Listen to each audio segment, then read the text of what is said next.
제86편 다윗의 기도.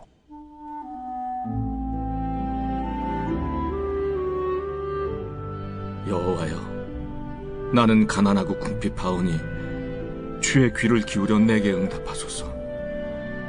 나는 경건하오니 내 영혼을 보존하소서. 내 주 하나님이여, 주를 의지하는 종을 구원하소서. 주여, 내게 은혜를 베푸소서. 내가 종일 주께 부르짖나이다. 주여, 내 영혼이 주를 우러러보오니 주여, 내 영혼을 기쁘게 하소서.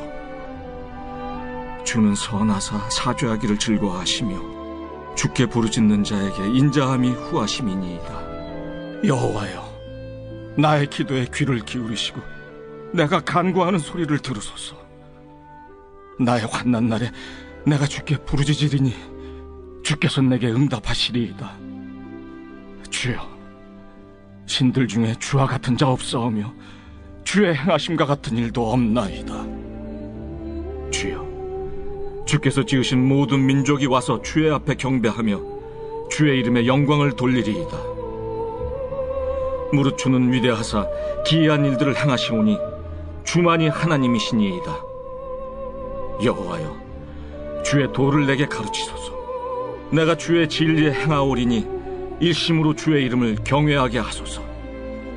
주 나의 하나님이여, 내가 전심으로 주를 찬송하고 영원토록 주의 이름에 영광을 돌리오리니 이는 내게 향하신 주의 인자하심이 크사 내 영혼을 깊은 수월에서 건지셨음이니이다. 하나님이여, 교만한 자들이 일어나 나를 치고 포악한 자의 무리가 내 영혼을 찾아 싸우며 자기 앞에 주를 두지 아니하였나이다. 그러나 주여, 주는 긍휼히 여기시며 은혜를 베푸시며 노하기를 더디하시며 인자와 진실이 풍성하신 하나님이시오니 내게로 돌이키사 내게 은혜를 베푸소서. 주의 종에게 힘을 주시고 주의 여종의 아들을 구원하소서. 은총의 표적을 내게 보이소서. 그러면 나를 미워하는 그들이 보고 부끄러워하오리니 여호와여, 주는 나를 돕고 위로하시는 이시니이다.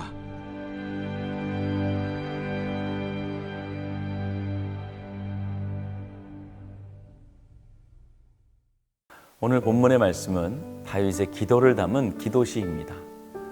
다윗의 인생을 가만히 보면 그를 미워하고 힘들게 하는 원수들이 많이 있었음을 알 수가 있습니다. 대표적인 사람이 바로 사울이죠. 어린 시절 다윗은 당시 이스라엘의 초대 왕인 사울의 미움을 받고 도망자의 삶을 살게 됩니다. 한 개인에게 미움을 받아도 마음이 어렵고 힘든데 한 나라의 왕의 미움을 받고 군대에게 쫓기는 다윗의 어려움이 얼마나 더했을까요? 상상하기도 힘든 고난의 연속이었을 것입니다. 이러한 상황 가운데 다윗은 오늘 본문과 같은 기도를 하나님께 드립니다. 다윗의 인생의 특징을 보면 고난도 참 많았지만 이러한 고난 가운데 하나님께 부르짖음으로 그 상황을 역전시키고 승리하는 것을 볼 수가 있습니다. 다윗은 위기가 닥칠 때마다 하나님께 부르짖었습니다. 고난이 올 때마다, 스스로 극복할 수 없는 상황이 올 때마다 다윗은 기도했습니다. 이 왕위에 오른 이후에도 압살롬의 반역 가운데 옷도 제대로 챙겨 입지 못하고 야반도주를 하는 비참한 상황 가운데서도 다윗은 하나님께 부르짖었습니다. 이것이 다윗이 고난을 극복하는 위기 관리 능력의 비결이었습니다. 사실 모든 그리스도인들은 이러한 능력을 이미 알고 있고 삶에서 어느 정도 체득되어 있습니다. 대부분의 그리스도인들은 어려움이 오면 하나님을 찾게 되어 있습니다. 그럼에도 고난이 오래 간다든지 너무 억울한 상황이 생긴다든지 하면 답을 알고 있음에도 하나님께 부르짖지 못할 때가 있습니다. 그러므로 우리가 경계해야 할 것은 고난 자체보다도 고난으로 인해서 찾아오는 낙심인 것입니다. 고난 가운데 하나님을 붙들던 사람도 낙심하게 되면 기도를 포기하기 때문입니다. 수많은 사람들이 인생에 끊이지 않는 고난 때문에 낙심하고 하나님 찾는 것을 포기할 때가 있습니다. 그러나 다윗은 쉬지 않고 끝까지 하나님을 찾고 또 찾았습니다. 당장의 응답이었고 고난이 겹칠 때에도 다윗은 하나님을 놓지 않았습니다. 사실 다윗의 고난 극복의 비결은 하나님께 부르짖는 것과 동시에 하나님께 부르짖는 것을 포기하지 않은 것에 있습니다. 믿음이 아무리 없더라도 한두 번 하나님께 도움을 구할 수 있습니다. 그러나 응답이 늦어질 때도 낙심하지 않고 꾸준히 하나님께 부르짖는 사람은 그리 많지 않다는 것입니다. 따라서 응답을 받는 사람도 적을 수 있다는 것이죠. 성경을 보면 불의한 재판관에 대한 비유가 나옵니다. 한 과부의 원한을 풀어주지 않던 재판관이 그럼에도 불구하고 낙심하지 않고 밤낮으로 자신을 찾아와서 호소하는 과부의 소원을 들어줬다는 것이죠. 불의한 재판관의 비유를 우리가 기억해야 되겠습니다. 불의한 재판관이라 할지라도 번거로워서더라도 귀찮아서라도 과부의 소원을 들어주었습니다. 하물며 의로우신 재판관이시고 우리의 아버지 되시는 하나님은 어떠하시겠습니까?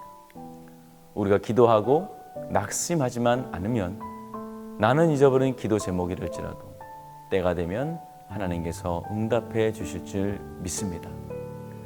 실제로 성경에 보면 낙심하지 않고 기도함으로 응답을 받은 여인이 있습니다. 바로 수르보니게 여인입니다. 예수님께 귀신 들린 딸을 고쳐달라고 기도했지만 예수님은 자녀의 떡을 개에게 줄 수 없다고 말을 하시면서 모멸차게 거절하셨습니다. 그럼에도 불구하고 그 여인은 낙심하지 않고 하나님께 나아갔습니다. 그때 예수님께서는 내 믿음이 크도다, 내 소원대로 되리라 라고 말씀을 하셨던 것이죠. 우리 삶이 고난의 연속이고 어려움이 많을지라도 낙심하지 마시고 종일토록 하나님께 간구하셔서 응답받는 모든 성도들이 되시길 축원을 드립니다. 기도하겠습니다. 귀하신 아버지 하나님, 은혜와 사랑을 감사합니다. 오늘도 우리와 함께하여 주시고 우리의 기도에 응답하심을 감사합니다. 우리가 낙심하지 않게 하여 주시고 하나님을 원망하지 않게 하시고 오히려 주님을 향한 믿음을 잃지 않고 응답하실 것을 믿음으로 하나님께 간구하게 하여 주시옵소서. 주님께 구할 때에 하나님 반드시 응답하실 줄 믿습니다. 우리의 마음을 강하게 붙잡아 주시옵소서. 오늘도 환우 분들 위해서 기도합니다. 아픈 곳에 손을 얹어 주시고 하나님 그 부위를 낫게 하여 주셔서 깨끗하게 나음을 얻을 수 있도록 주님 축복하여 주시옵소서. 예수님의 이름으로 기도하였습니다. 아멘.